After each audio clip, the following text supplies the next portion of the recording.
Fala pessoal, boa noite. Vamos começar aqui mais uma live, né? Hoje vou ter que fazer a live aqui de casa, tá? Caso tenha algum tipo de barulho ou de ruído, né?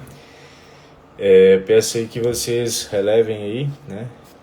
Em relação a isso. A doutora Fabiana já vai entrar daqui a pouco, a gente vai conversar a respeito aí de danos morais em relação ao processo judicial criminal, tá?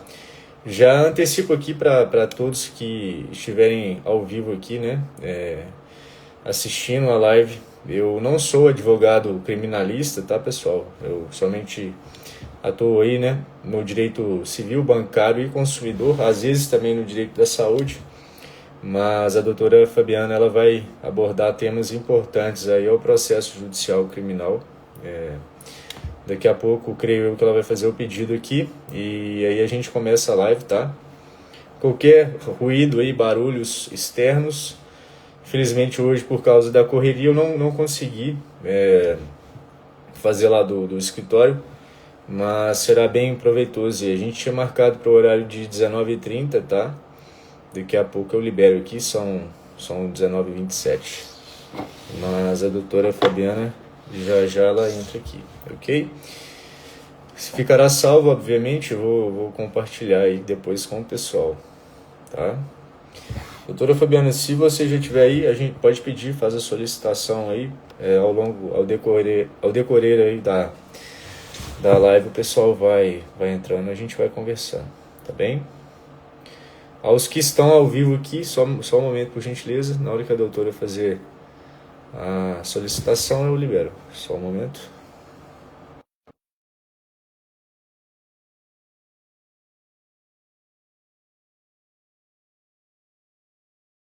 Pronto, acho que agora vai.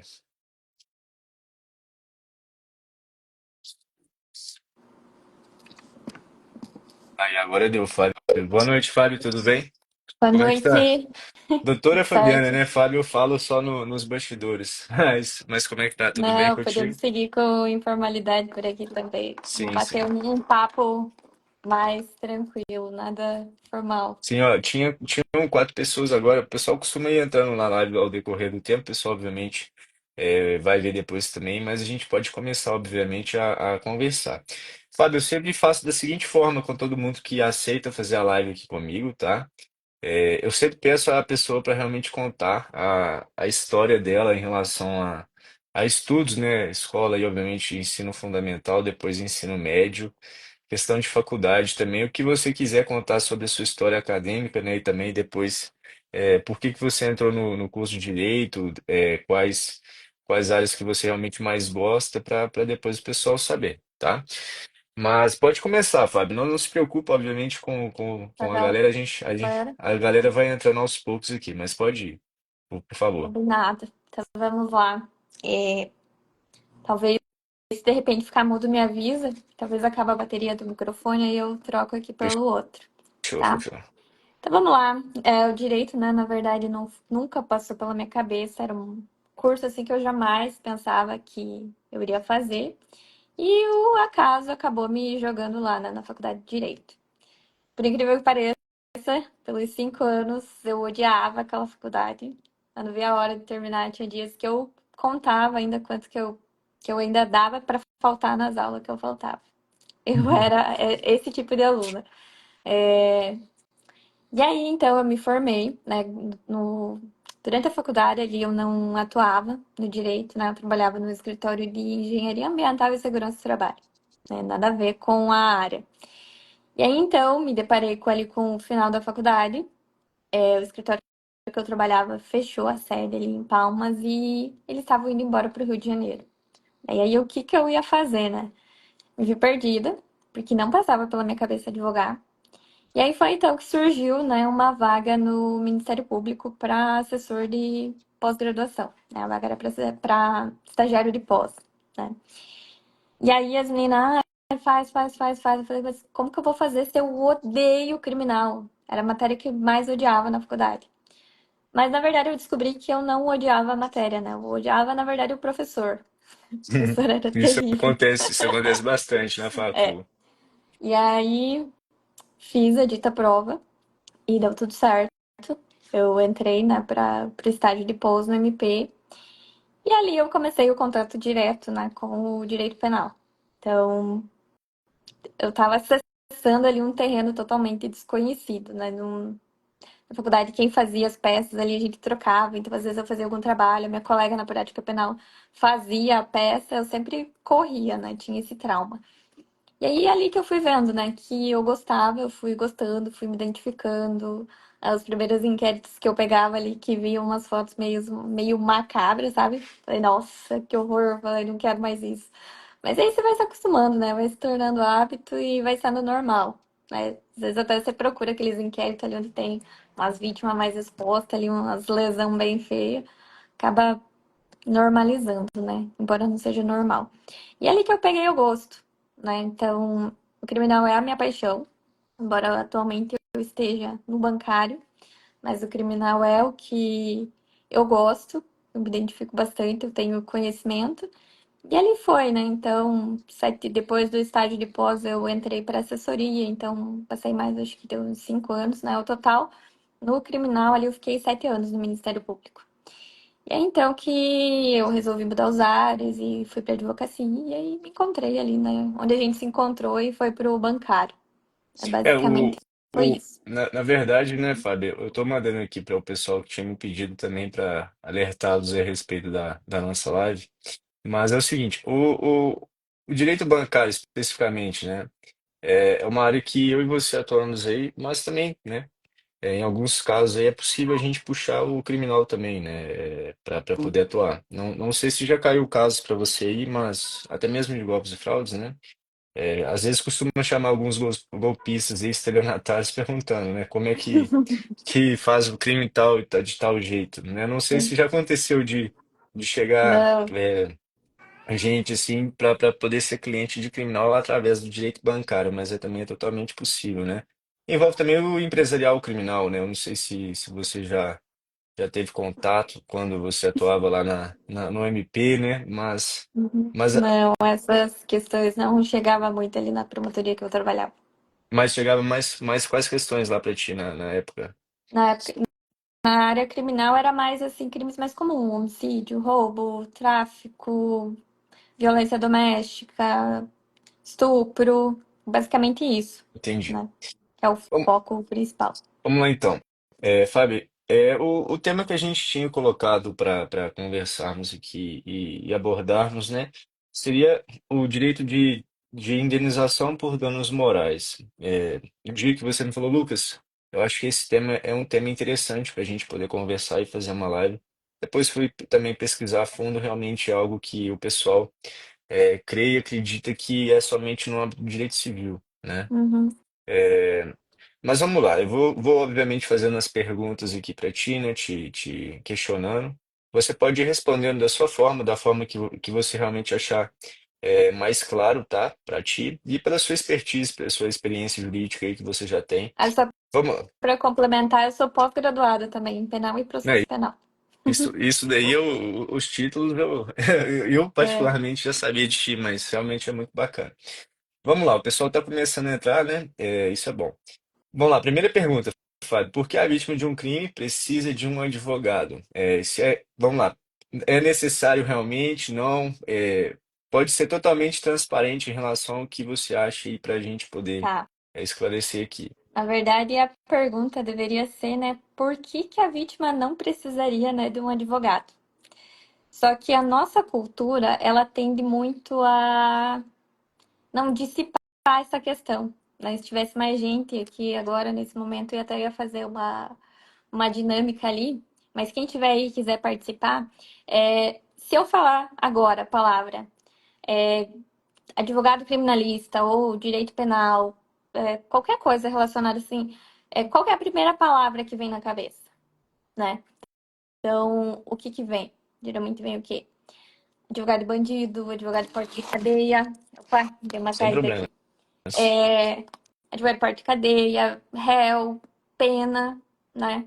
São essas, é automático vir na É o cabeça, nossa, quando se preconceito, fala né? em advogado criminalista.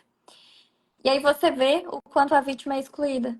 ninguém pensa na vítima, né? Ela acaba se tornando ali só um coadjuvante, né? Uma mera espectadora naquele processo que se originou de uma situação que aconteceu com ela. Hoje em dia, assim, acho que talvez não seja todo mundo que saiba que a vítima, sim, ela pode ter um processo, um advogado para assistir ela no processo criminal. E isso é fundamental por diversos fatores, né? Então, por muitas razões, eu acredito, né? Principalmente nas questões de violência doméstica, né? Que é, acho que é uma coisa muito em alta, né? Principalmente contra a Infelizmente. mulher, né? Infelizmente. É. Então, por exemplo, assim, se foi vítima ali de qualquer tipo ali de crime, e aí, concomitantemente, ali você pede uma medida protetiva, né? Às vezes até pela correria ali da delegacia e tal, às vezes as vítimas elas se sentem desamparadas, desacreditadas, né? Parece que elas não têm credibilidade, a palavra delas, né? Não em todos os casos, né? Mas às vezes se depara ali numa delegacia que tá num mau dia, que não vai te atender bem, e você tá passando por uma situação grave, né? Então acaba que às vezes você deixa pra lá, né? E às vezes você já foi vítima, né? Você fez aquele pedido, e aí o cara tá ali descumprindo a medida protetiva, você vai até a delegacia e informa isso. Mas até você chegar na delegacia, até você conseguir falar com alguém, até alguém tomar a iniciativa de comunicar nos autos do descumprimento, às vezes o cara já pode chegar lá e te matar, né? Exato, Enquanto se exato. você tem ali alguém por você, você manda ali, já peticiona nos autos, já vai pro urgente, vai pro plantão, o juiz já analisa e já expede mandado de prisão, o cara é preso. E querendo ou não, também advogado privado, criminalista, vai, igual você está falando, vai te dar realmente uma atenção é, muito superior ao que a Defensoria Pública poderia ofertar, né? E também é importante a gente deixar claro aqui, a fila da Defensoria Pública é muito grande, tá? Não falando mal da instituição, tá, pessoal, que E é está assistindo limitado agora e também, posterior. né? É muito É cheio. limitado, você não tem um acesso direto numa situação urgente, né? Exato, exato. Isso é fundamental, obviamente. Geralmente o pessoal sempre que tem pouco acesso ao financeiro realmente prefere a defensoria pública, né, ou até mesmo ir lá na termação do fórum e requerer, né, um advogado dativo, né. Existe também a possibilidade do advogado dativo e poucas pessoas sabem, mas realmente sempre Também. deixa aqui a recomendação da doutora, né, também sobre isso. É sempre bom vocês buscarem a ajuda de um profissional que é especializado no ramo, obviamente, ou que já atua há bastante tempo, né? Só uma pergunta, doutora, antes de passar para a pergunta propriamente dita aqui da nossa live, né? A macro-região aqui da minha cidade, infelizmente, está ocorrendo muito feminicídio e também crimes contra a mulher em relação à questão do gênero, né? Hum. Conselheiro Lafayette, Barbacena aqui, Ouro Preto, Ouro Branco, mas Lafayette, infelizmente, vira e mexe, tem pessoas sendo presas aqui por esse crime, envolvendo, obviamente, questão de gênero. Aí na sua região também está tendo uma crescente ou melhorou? Como que tá atualmente? Não, em relação a isso, eu não tenho conhecimento, assim, de situações de crimes nesse sentido, né? Mais os de praxe mesmo, a violência doméstica convencional, né? Com a mulher, né? Não de outro gênero. Tá, vamos lá. Então vamos para a próxima pergunta, tá? Em relação à questão prática realmente do processo criminal, Fábio, eu gostaria de que você abordasse um pouco sobre, né, e como se obtém realmente, né, uma indenização por danos morais dentro do processo criminal. O que que você pode falar aqui para esclarecer dúvidas aí do pessoal em relação a isso? Tá. Como que funciona o processo criminal, né? Então, digamos assim, eu fui vítima ali, sei lá, fui vítima de uma lesão corporal. Então, eu vou lá na delegacia, né, eu noticio isso, é feito o boletim de ocorrência e é tomada a minha declaração. Então, basicamente é isso. Aí o processo vai correr ali, quando o Ministério Público, né, e o delegado ali entender que já tem indícios mínimos de autoria e materialidade, vai ser oferecida a denúncia, né? E hoje já tem essa previsão de, na própria denúncia, ser indicado o valor para fixação de indenização, né? Tem essa previsão, né? Não precisa de um processo autônomo para isso. Só que aí que tá o X da questão, né? Para crimes no geral, né, é necessário essa. Agora eu já tenho um entendimento novo ali sobre fixar esse valor mínimo que você quer a título, né, de indenização. Já nos crimes envolvendo ali violência doméstica, né, no âmbito familiar, não é necessária essa fixação, né, indicar esse valor mínimo, né, tem essa diferença ali nos entendimentos. Mas aí o processo vai seguir, né, você vai ser chamado ali para futuramente ali para prestar depoimento em juízo, né, na instrução ali, né, eles designam audiência de instrução e julgamento. Então, o que que vai ser feito? Vai ser ouvido a vítima, né? Primeiro ouve-se a vítima, quando ela é localizada. Ouve-se os policiais que atenderam a ocorrência, né? Quanto tem, né? Quando tem o flagrante ali, então tem os policiais que participaram ali da condução do réu. E aí, então, por fim, o réu é ouvido. Mas só que se você tá desassistido, né? As perguntas do MP, elas são muito direcionadas, né? Direcionadas a condenar o réu. Não é efetivamente ver alguma coisa a mais que aconteceu contigo, entende? Então, se você tem um advogado ali, você pode trazer mais elementos à tona, né? Por exemplo, questão ali de, por exemplo, o fulano me bateu, me jogou, eu caí de cima da mesa, machuquei o braço, tive que gastar com um médico, com remédio. Que depois eu vi que quebrou meu celular. Então, no momento que eu fui na delegacia, eu não vi que meu celular estava quebrado. Então, eu não falei isso. Mas depois, quando eu cheguei em casa, eu vi que meu celular estava quebrado. Então, se você tem um advogado, se tira foto daquele celular quebrado, você junta as notas de quanto custou para aquilo ser consertado, quanto você gastou no médico, quanto você gastou em remédio. E tudo isso você traz ao processo. Para o quê? Para ajudar na fundamentação daquela fixação ali dos danos. Né? Para você não precisar entrar com um processo autônomo para pedir essa restituição pelo réu, E entende? é, e é Então, até tudo mais isso já rápido fazer acontece no isso. processo É criminal. até mais rápido fazer isso do que realmente abrir outro processo, né? É bem mais célebre, né? Até porque tem comarcas ali que um processo dura uma vida, né? Então, imagina. Para esse tipo de Então, processo, vamos supor que se abra um processo autônomo de dano moral em relação ao processo criminal. Geralmente, se você sabe informar quanto tempo demora, não sei, porque é muito relativo de comarca para comarca, né? Como as ações aí do bancário, né? Do golpe do Pix. Então, geralmente é isso varia bastante de região para região, realmente, né? de região para região. Uhum. Mas vamos lá, em relação ao embasamento legal, jurídico, doutora, o que que você fala para a gente, quais realmente argumentos aí que você acredita ser é, fundamentais para se obter de fato aí, realmente essas indenizações no processo? Então, é uma questão bem consolidada já, né? A gente tem entendimento firme, já tem tema repetitivo ali, salvo engano, 983, alguma coisa assim do STJ. Então já tem essa previsão, né, de fixação já na denúncia ali dos danos materiais, né, e morais. Então basta que na denúncia, né, o promotor ele já descreva ali, faça esse requerimento de fixação de valor mínimo a título de danos morais. E eles já vêm fazendo isso, né? Quando eu estava no MP já tinha já esse pedido ali na denúncia, né? Então, acaba que. Acho que virou aqui. Deu uma viradinha ainda. Pronto. Eu fui a Gabriela, acenou aqui, eu fui apertar ali e virou a câmera. A Gabriela trabalhava comigo no MP, Tá aqui na ela é live, né? estagiária. Eu É. acho que ela é sua amiga tipo, de anos, né? De anos, né? Não, tem duas Gabi. Tem a Gabi Ribeiro, Ah, que é a que trabalhava comigo no MP, e a Gabi Frigo, que é a amiga de mais contato, né? entendi. Então, no próprio MP, ali voltando, já faz esse pedido de fixação, né, de indenização.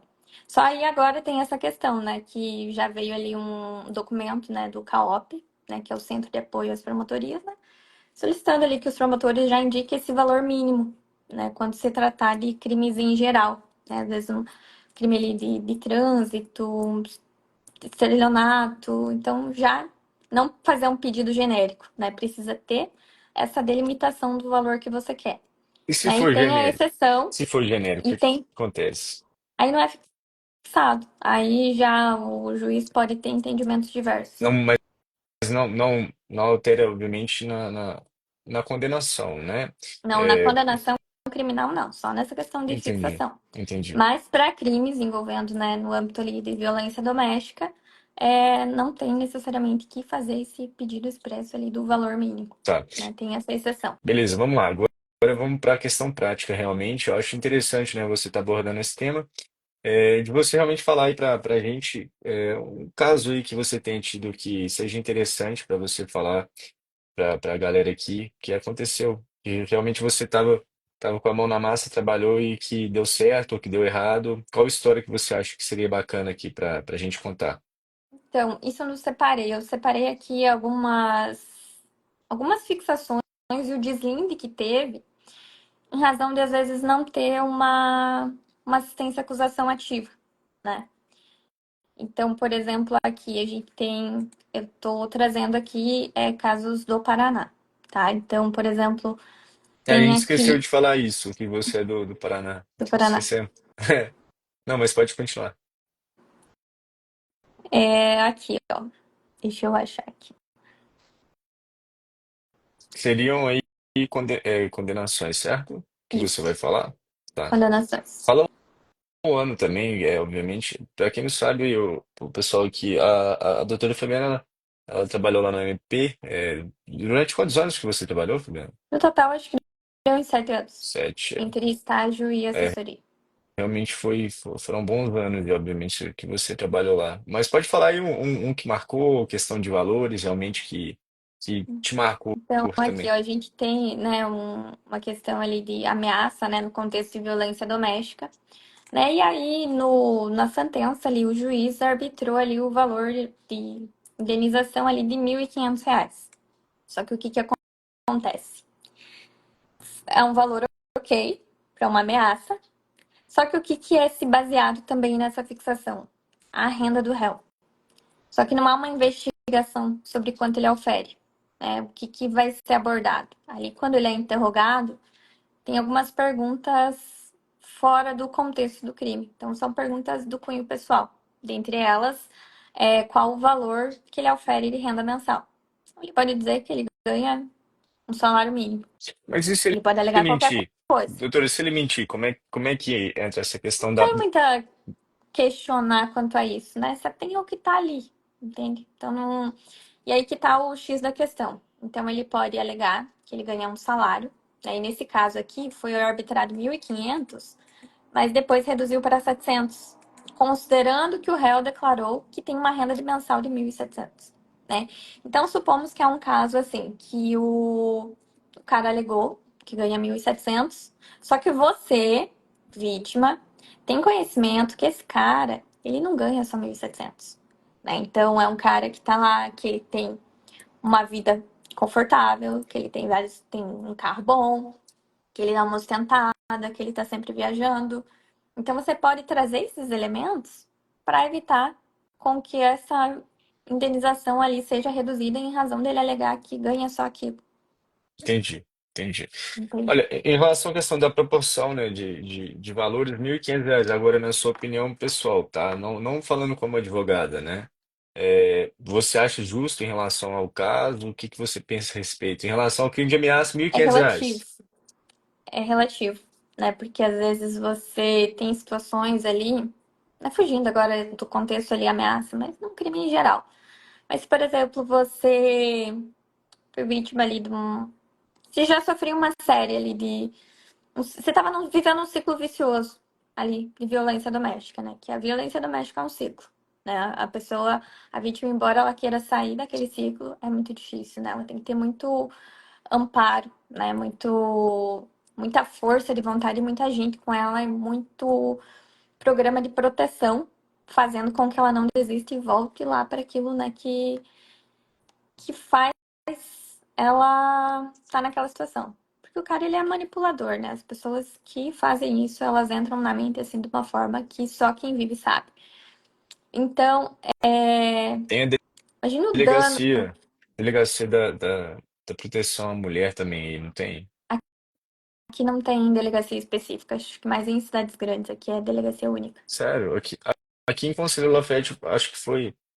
Lutaram bastante os vereadores aqui para poder abrir, acho que foi recentemente, 2021, algo nesse sentido. Eles abriram. Lafayette não é uma cidade grande, acho que é de 160 a 170 mil habitantes, mas eu jurava que a maior parte das cidades tinham, mas daí, perto da sua cidade, realmente, quais cidades que você sabe que tem um apoio de psicológico, né, psiquiatra, que É que realmente não assim, é só a questão da todas, delegacia, entendeu? todas as cidades têm, né? As cidades elas contam com o CRAS, o CAPS, tem um outro ali, tem órgãos que ajudam, né? Mas talvez não suficiente e direcionado, né? Tem que ter uma política pública muito forte para essa questão de mulheres em situação de violência doméstica, né? Não é tão simples um atendimento esporádico, né? Uma vez por mês, uma vez a 15 dias. Tem que ser um negócio mais firme para ela realmente sair daquele ciclo.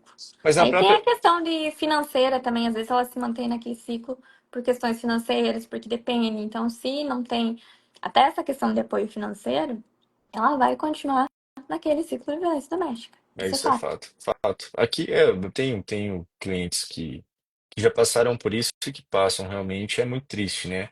E em sua maioria realmente são mulheres, infelizmente, e tenho medo também de serem assassinadas, né? Isso é ruim. É, Mas é uma é coisa que eu perdendo gostaria o de. fio da meada ali, mas é isso que acontece, né? Essa questão, a gente direcionou bastante para violência doméstica, o que acontece? Então começa o quê? Começa com uma ameaça, né? Depois uma ameaça, tem um empurrão. Do empurrão, já tem um empurrão com xingamento. Depois já tem um empurrão, um xingamento e um soco no olho, né? Uma jogada na parede, uma imprensada, uma apertada de braço. Isso vai cada vez subindo mais. Até que, infelizmente, tem casos que a gente chega no homicídio, né? No feminicídio. Então, a situação de violência doméstica ela é muito, muito, muito crítica a situação, né? Porque não para ali, né? Então, se a mulher não encerra aquele ciclo, é muito triste e muito comum que termine numa coisa muito ruim, né? Que é o Nesses feminicídio. casos, eu acho, creio eu, né? Eu não tenho autoridade para poder falar em relação ao criminal, né? Mas em casos que envolvem questões em relação à mulher, aqui no setor aqui que eu tô, geralmente acontece sim de dar entrada tanto no criminal quanto no civil, tá? Mas é o que a doutora estava explicando aqui, que é possível fazer isso em apenas um processo só, tá, Então, no pessoal? criminal. Exatamente, é Voltando ali interessante. a fixação de valor, então o valor é relativo, né? Tem valor que não paga todo o transtorno que você sofreu numa vida inteira, né? Que te gerou uma série de traumas, Mas você e que nunca vai ter um viu monte de consequências. um caso de indenização por dano moral mais elevado dentro de um processo criminal? Eu já vi fixação, né, em caso de violência doméstica, por exemplo, de R$ 5.000. É, Só que aí que tá o X da questão também, que a gente volta na importância da vítima saber o que está acontecendo no processo. Porque o que é a praxe? Então, ela vai ser chamada para prestar declaração ali em juízo. E aí tá. Aí, alegações finais, pá, sentença. Tem uma previsão que a vítima ela tem que ser intimada de todos os atos. Né? Isso tem no Código de Processo Penal. Então já tem lá a indicação que ela tem que ser intimada. Só que tem vezes que, até pela situação que ela está vivendo, ela muda de endereço e nem comunica ao juiz. Até para não ser encontrada pelo réu. Então ela não é intimada daquela sentença, intimada via edital, ou às vezes ela sim é intimada pessoalmente daquela sentença. Só que se você, uma pessoa leiga, recebe um papel lá de um processo, uma intimação. Tá, viu lá que é uma sentença, o que que você vai ver? Condenou ou não condenou? É isso que você vai ver. Você não vai ler um documento de às vezes 20 e poucas as páginas. pessoas têm Ninguém faz preguiça. isso. Ninguém faz isso. E ela não Exato. sabe que às vezes ali naquele documento tem uma indenização que foi fixada para ela. Então ela poderia só com aquele documento depois executar aquele valor em face do réu. Né? Mas ela não tem conhecimento, Entra a entende? questão, Ela obviamente, não sabe o que está acontecendo, o que aconteceu. Ninguém diz para ela, olha, aqui a sentença, ele foi condenado. E você também vai ter direito aqui, foi fixada uma indenização para você. Então agora é só você executar essa sentença. Ela não sabe disso. né? Porque É um dinheiro, obviamente, que, querendo ou não, se a pessoa tiver, R$ 5.000 não é algo que para se rasgar atualmente, né? Só acho ao meu ver, né, como advogado que atua no direito civil bancário também, não é um valor tão expressivo, mas é um valor que ajuda, né? Igual você falou, Lucas, não é algo que realmente vai dar um subsídio emocional, né, para a pessoa a longo prazo, mas realmente é algo que é interessante a gente saber. Mas em relação à questão da busca do advogado, doutor, em relação a momentos processuais, né? É, qual o momento exato, né, em relação a um processo criminal que você sugere e recomenda aqui para deixar registrado, né, em relação a toda essa questão que a gente está discutindo aqui nessa live? desde o momento que aconteceu o fato, Tá, para beleza. você já comparecer na delegacia, você ser bem instruído, falar tudo o que aconteceu, você ter voz.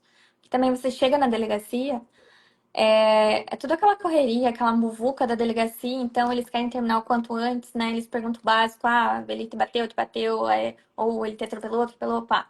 Não pergunta coisas pequenas que podem fazer diferença lá no final do processo. Entendi. Em relação a esses processos, então, doutora, mais ou menos quantos processos você já viu que foram realmente fixados? E pode chutar por alto, falar, Lucas, eu não sei, mas É fala difícil. por alto, para uns 50, um 100, porque Eu você acho que ficou na bastante. maioria eu não acompanhava, porque quando eu estava no MP, o que que a gente acompanha ali, né, até a alegação final. Então, assim, a sentença é uma coisa que dificilmente você vai olhar lá. Você vai olhar a sentença quando tem recurso. Então, não é um É, acompanhamento direto, né? Saiu a sentença, deixa eu olhar o que que aconteceu. Porque o volume é muito alto, né? É humanamente impossível você ficar controlando ali, verificando todas as sentenças que saem. entendi. Mas É, há essa previsão e há essa fixação. Então, e se você está assistido, né, você pode ter ali um valor maior, né? Porque aí você tenta comprovar ali a questão da renda do réu, né? Que ele não é tão miserável assim, ou ali os danos que você sofreu, né? Suponhamos ali que, vamos dizer que hoje é sexta-feira, né? Sexta-feira, não tô na vibe de sair, e eu vou dormir cedo, porque amanhã eu vou andar de bike.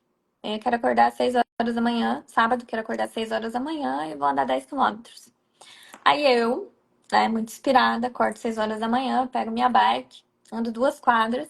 Aí o cara, que virou a noite, tomou todas, encheu a cara, me atropela, né?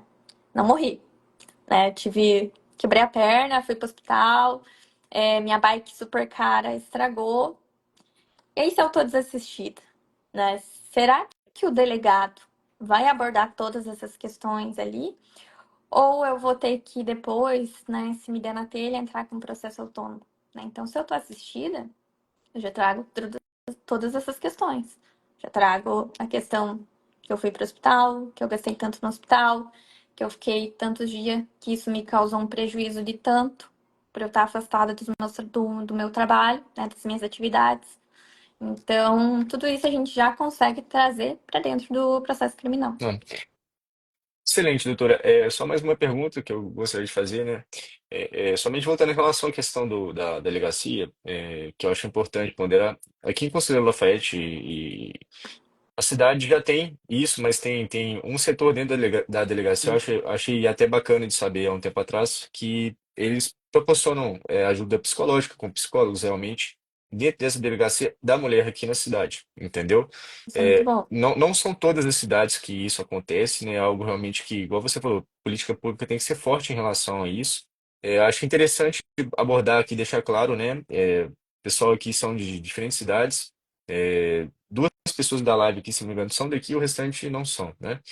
Mas eu acho que a figura do advogado também para poder lutar aí para essas questões é de suma importância, né? É super importante. Você é uma advogada mulher, você obviamente é super capacitada, sabe dos seus direitos. A OAB também tem que lutar mais para poder ter isso em cada cidade, né? Você reside atualmente, eu não recordo a cidade que você está, Fábio, Sou mas Miguel do Iguaçu. isso. Não é perto, não é pertinho de Foz, ou é? Não é? É perto. Eu conversei com uma cliente minha, ela falou que Foz está tendo muito acontecimento nesse sentido, tá? Mas eu já conversei com ela, foi em dezembro do ano passado, que ela comentou isso comigo. Enfim, Que né? religião é muito. É um negócio. Até eu tava lendo antes. É uma coisa bem que a gente pensa, né? Quando pensa em dano moral, né? Pensa em. Quando tem uma vítima específica, né? Situações ali de estelionato, roubo, né? Crimes contra o patrimônio, os de violência doméstica. Só que já há previsão de fixação de danos morais coletivos em casos de tráfico de drogas, Isso é que ele abrange a interessante. coletividade. Em questões aí de quadrilhas, né? Você já. Eu não, particularmente, doutor, eu nunca ouvi ou escutei notícias nesse sentido, né? Foi você que abordou esse tema. Fiquei curioso, comecei a buscar no jornal, por exemplo, nacional, sei lá, SBT, Rede TV, Record. Nunca na minha vida, e até mesmo advogando, eu tinha ouvido falar em relação a isso na prática. Você estuda rapidamente. Eu nunca fui uma pessoa que particularmente gostei do direito criminal, porque eu sou medroso. Eu falo aqui para todo mundo escutar, eu sou medroso, bem medroso em relação a essas questões. Mas o dano moral, então, é totalmente possível, né? Mas a doutora Daniele, se eu não me engano, ela é advogada. Eu já conversei contigo, eu lembro de ti. Ela está perguntando aqui, Fábio, se o dinheiro da indenização por dano moral coletivo é para quem? Eu Para quem seria? acredito para instituições da cidade. Por exemplo, Casalar, essas. Eu acho que acredito que seja direcionado para isso, essas verbas. Para instituições específicas do Estado, estatais, ou pode ser entes Da cidade, por privados? exemplo, Entendi, saiu uma sentença aqui, esse dinheiro pode ser direcionado para Casalar daqui. entendi. Não, beleza. Gente, eu vou abrir mais um prazozinho aqui. A gente tem um tempo ainda para poder conversar. Vou fazer outras perguntas agora envolvendo o direito bancário propriamente dito, tá? Junto Eu com o queria criminal, trazer, eu para acho que já Fábio. que a gente entrou no, nesse assunto, né, do criminal, poderia ser um assunto para uma outra live, mas acho que já que a gente está aqui é Não, relevante, né? vambora. A gente É a tem questão tempo. de violência sexual, né? É um tema super importante. É um assunto muito importante, por quê? Porque eu já vi muitos casos, né? Eu acredito que seja a dinâmica igual do golpe do Pix, né? Porque o que que a gente pensa? Que acontece lá longe, que não acontece perto da gente, que é uma coisa assim muito distante, né? Que é impossível acontecer comigo. Eu nunca vou cair no golpe do Pix, ou a minha família nunca vai passar uma situação de violência sexual. Só que é aí que a gente se engana, né? Nos casos ali de violência sexual envolvendo criança e adolescente, 90% dos casos é alguém próximo. É um pai, é um avô, é um tio, é um Isso é muito padrasto, triste. é um amigo da família, né? Então serve de alerta, né? Aproveitando agora esse papo. E é uma coisa muito louca que depois, né, que eu comecei a trabalhar com isso ali, quando eu tava no MP, eu bitolei. Eu bitolei. Então, quando eu vejo uma criança e tá assim no meio de adultos, eu sempre observo como que aquele adulto segura aquela criança, como aquele adulto coloca aquela criança no colo, aonde que ele pega, quando ele pega ela no colo. Então, serve um apelo, né, para os pais observar, né, essas pessoas, não ficar noiado, né, mas observa quem tá no teu círculo, como que aquela pessoa se porta com aquela criança, como que é as brincadeiras daquela pessoa com aquela criança. Quando ela tá brincando, aonde que ela passa a mão? Se ela não tá passando, às vezes, assim, mal intencionado, né? É, E não é uma coisa exagerada, né? É uma coisa que a gente não sabe quem é o outro no interior dele, né? E aí a gente pode estar colocando as nossas crianças numa situação de risco. Às vezes por acreditar que aquilo não vai acontecer com a gente, que é muito distante, então faz vista grossa, né? E é um problema muito grande, porque justamente por ser alguém do ciclo, por ser às vezes alguém da família, né? Essas crianças elas passam por essa situação de abuso por anos, né? Às vezes 4, 5 anos, até ela tomar a criagem de contar ou ter uma palestra na escola que ela vai entender que o que ela está passando é uma situação de abuso sexual, né? Porque até então ela não tem conhecimento. É uma criança nova, né? Ela entende que aquilo é, não sei, às vezes normal, que não é visto com maus olhos, né? Que ela não está sofrendo uma violência. Então, e aí o que acontece? E por que elas ficam em silêncio? Justamente por esse medo que elas têm de não serem ouvidas, né? De acharem que ela tá E mentindo, né? E julgadas também, né? os próprios abusadores, eles ameaçam, né? Falam que se contar pra alguém vai matar a mãe, vai matar a avós, ou que se ela contar, vai acontecer uma coisa muito grave. Se ela contar, ninguém vai acreditar nela, que ela é uma mentirosa. E perceber, às vezes, ali o comportamento, se ela já não quer se enturmar tanto, se o rendimento escolar dela já reduz, se ela começa a apresentar rebeldia, assim, na escola, né?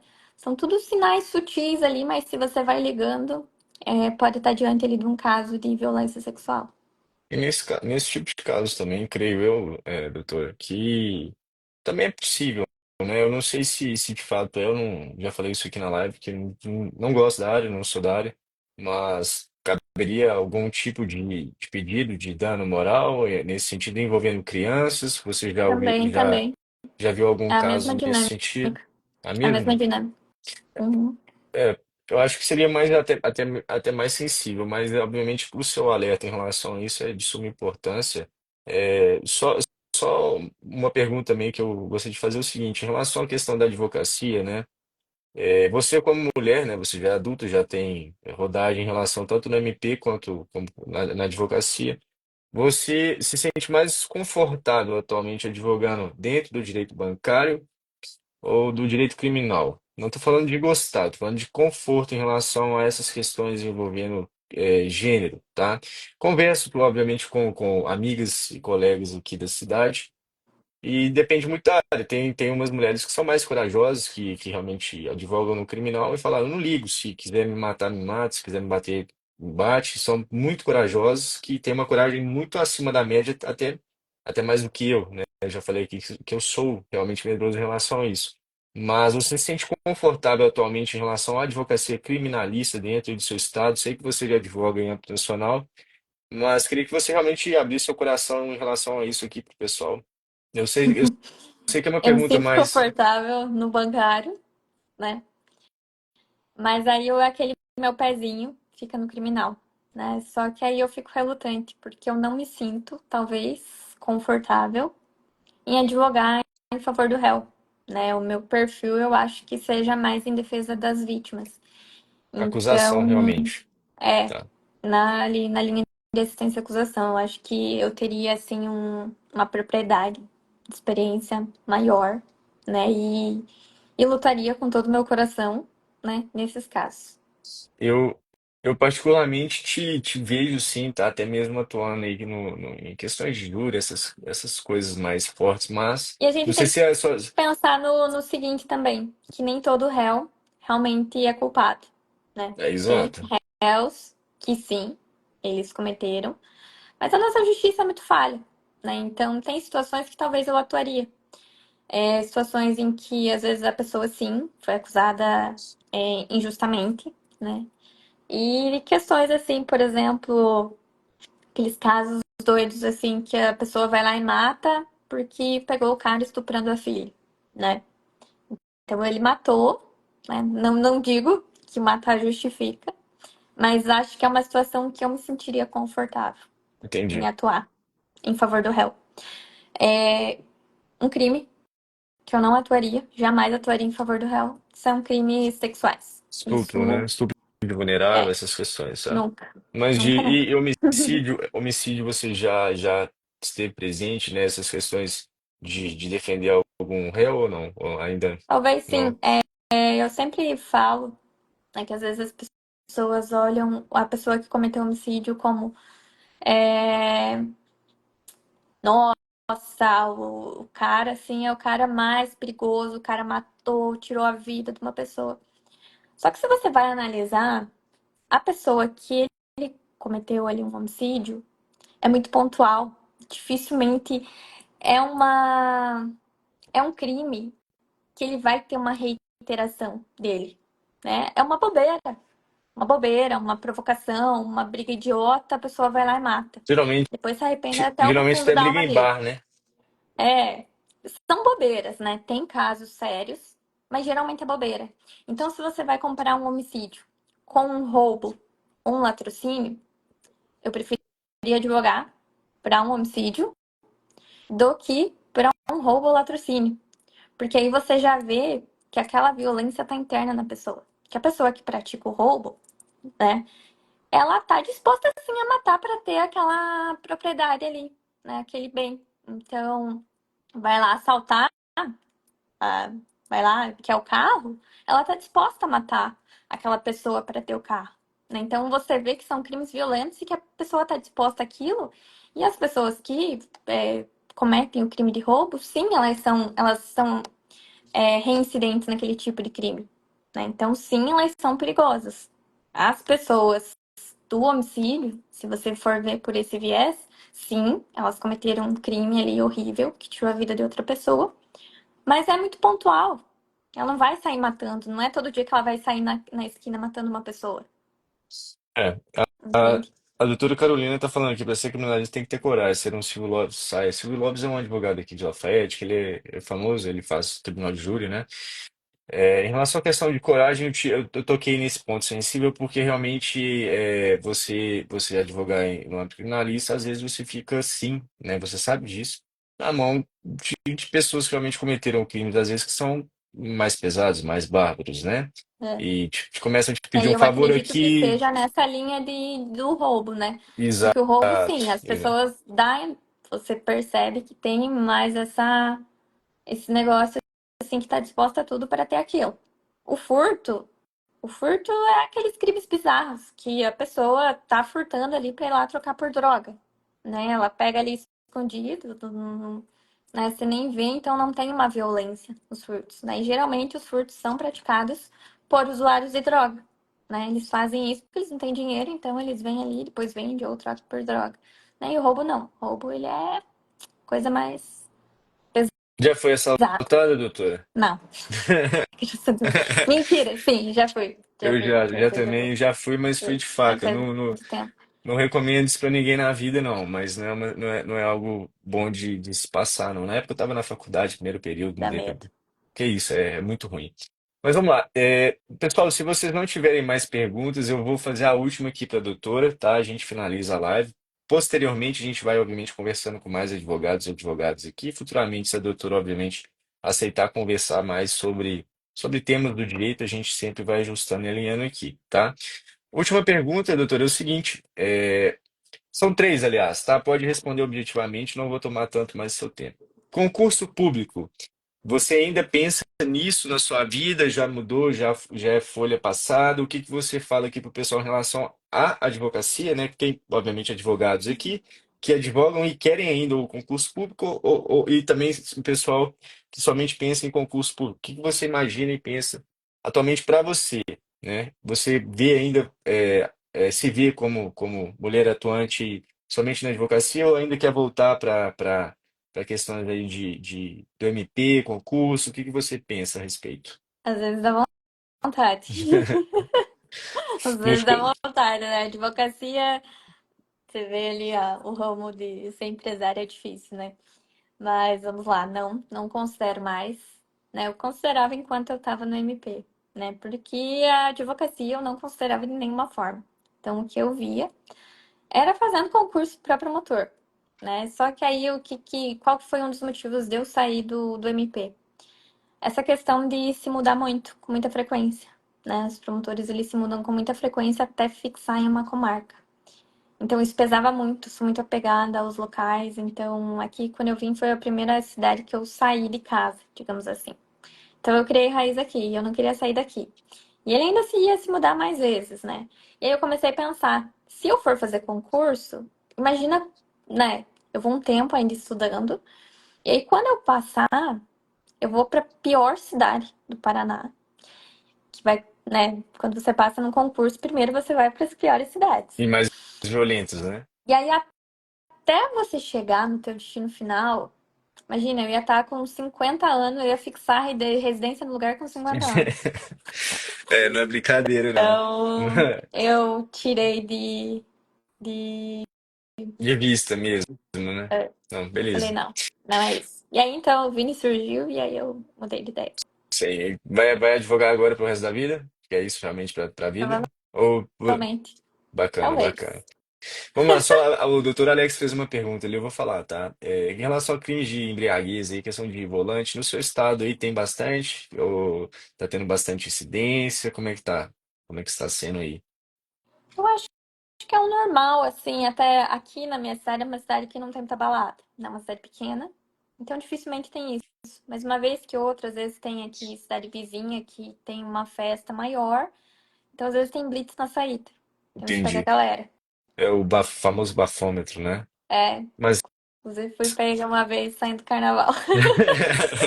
tem outras histórias aí, mas a gente deixa em branco, né? Mas a doutora Sibeli aqui tá falando que também pensou já em concurso. A maioria das pessoas realmente, né, pessoal? É, a Cibele, a gente trocou uma ideia. Ela também era concurseira. Ela estudou muitos anos para concurso.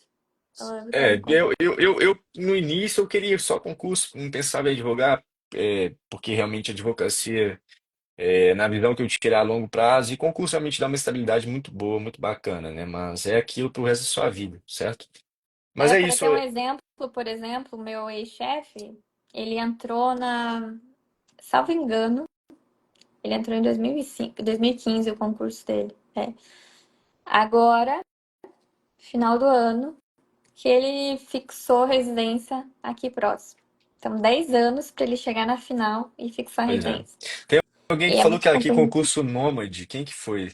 Eu A não- Gabriela, É, não é fácil, não. Realmente, às vezes o pessoal promotoria passa nômade. da Defensoria Pública, vai lá para o norte, nordeste, em cidades realmente que é difícil, né? Até mesmo para delegado, delegado. Seria delegado em São Paulo ou não? Eu jamais seria delegada, acho que não é o meu perfil. Não, Não. nunca, nunca. Mesmo falando assim aqui, doutora, tá pra Só ti se aqui o fosse, cara. só se fosse tipo aquele seriado lá do CSI, essas coisas assim, americana, que tem toda aquela automatização, que tem tudo aquele negócio lindo para você trabalhar, né? Porque a realidade, né, do Brasil, as delegacias é terrível. Totalmente diferente. Mas é isso, doutora. Eu obviamente agradeço demais as suas falas aqui, explicação em relação aos danos morais aí que você abordou inicialmente. Valeu por ter contado sua história, né? Eu sabia um pouquinho de alguns pontos, tá? Eu não sei se ficou mais perguntas aí, tá, pessoal? Se Alguém tem vocês. alguma pergunta? Exatamente isso que eu queria ver aqui com vocês, se vocês têm alguma pergunta aí para a doutora em relação ao que foi dito, né, durante toda a live aqui. Se não tiver, a gente encerra aqui a live. Doutor Renato Albino Lana, agradeço, a doutora também. A Carolina também é advogada, se eu não me engano, né, E suas eu me amigas coloco à aí. disposição do pessoal para fazer parcerias, né? Às vezes chega aí no escritório demandas criminais, né? Às vezes também situações ali envolvendo pessoas que foram vítimas, né? Então, estou à disposição. Só para acabar aqui, Fábio, a gente tem mais 10 minutinhos. Em relação à questão de direito bancário, o que que você tem pensado em relação a isso? Saiu um vídeo, obviamente, aí do presidente do Bacen, né, do Banco Central, falando, realmente colocando responsabilidade de abertura de contas, né? Vi que você também compartilhou. Você acha que vai acabar depois disso? O que que você está pensando? Porque os Pix agora não é para abrir uma CNPJ, não foi agora não pode pegar um CPF de uma pessoa falecida, igual o pessoal anda fazendo aí, né, os estelionatários. Agora eu acho que, pelo que falaram, as coisas vão apertar aí para realmente aplicar golpes, mas os golpistas, infelizmente, eles sempre se reinventam. Você acha que o Bacen vai apertar o jogo aí para esses bandidos ou não? Pelo seu Eu achismo aí. acredito pelo seguinte, que a demanda não vai acabar. Por quê? Porque a gente não está lidando com pessoas amadoras, né? Então, como você falou, elas se reinventam. Então, elas vão achar uma brecha. Elas vão com certeza. Elas vão se aprimorar, elas vão criar um jeito de se adequar ao que estão pedindo e sim vão abrir contas fraudulentas, vão continuar abrindo. O que eu acho bizarro é usar foto, né? CPF, é muito difícil. Por Mas é isso. Doutor exemplo, Sibeli, é só um exemplo né, voltando ali que acha que os golpistas, né, eles são amadores, mas tomar como exemplo um caso que chegou aqui, né, do falso leilão. Eles criaram um site da Junta Comercial de São Paulo, idêntico, idêntico, idêntico. isso Cópia, é bizarro, isso é cópia. bizarro. E aí na URL, lá no www, mudava uma letra, alguma coisa assim, é uma coisa sutil. que passa despercebido, né? Então, e aí, ali naquele site falso, você conseguia validar a nota fiscal falsa que eles emitiam para você. Então, os caras sabem o que estão fazendo, eles não estão para brincadeira. A vida deles é isso. Então, eles vão se aprimorar, eles vão achar brecha, eles vão criar outros meios, eles vão achar alguma coisa. O golpe não vai acabar do dia para noite. Consequentemente, vai diminuir, né? Vai dar uma boa atenuada aí, né? Mas não é um fator determinante essa Essa varredura aí mudança, que o né? Banco Central está fazendo. Acho que não vai ser o suficiente para que isso elimine, né, a prática de golpes. É só mais uma coisa que eu gostaria de pontuar aqui, o doutor Renato aqui, a doutora Sibeli também atuam aí também no ramo, né? É, infelizmente, doutor, eu creio que você sabe, com a doutora Isabela, nossa colega amiga lá da T7, teve um golpista que é advogado, que estava acessando um processo, ela viu, ela fez a pesquisa lá no PJE de Minas, né?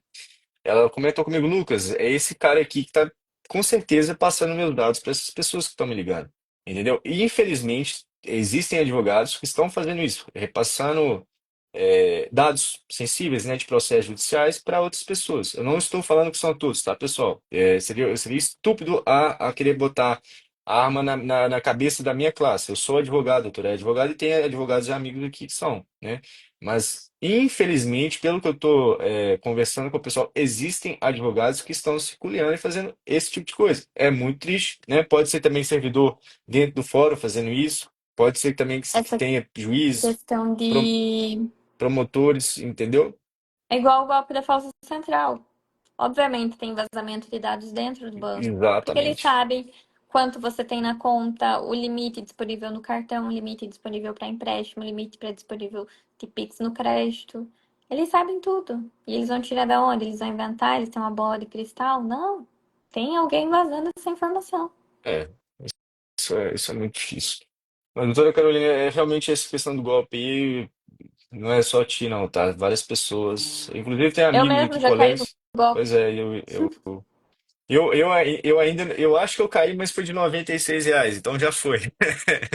Graças a Deus que não foi de valor alto, mas eu tenho amigos e amigas que também já caíram, Eu infelizmente. perdi 8 mil reais. Aí, é muito, Perdi é não. complicado.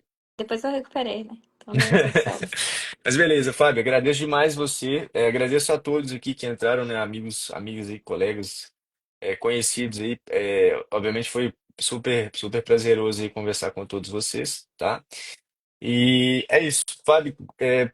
Novamente reitero aí, obviamente, aí a questão da parceria, o doutor Renato aí, a Cibele também já está aí, eu creio que vocês têm parceria.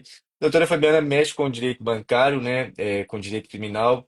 Direito consumidor também, obviamente, e creio eu que também mexe, né?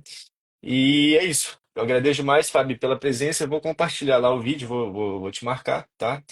E é isso. Boa noite, desejo boa noite a todos e valeu, pessoal. Boa Tchau, tchau, noite. com Deus. E tchau, tchau. Obrigada a todos.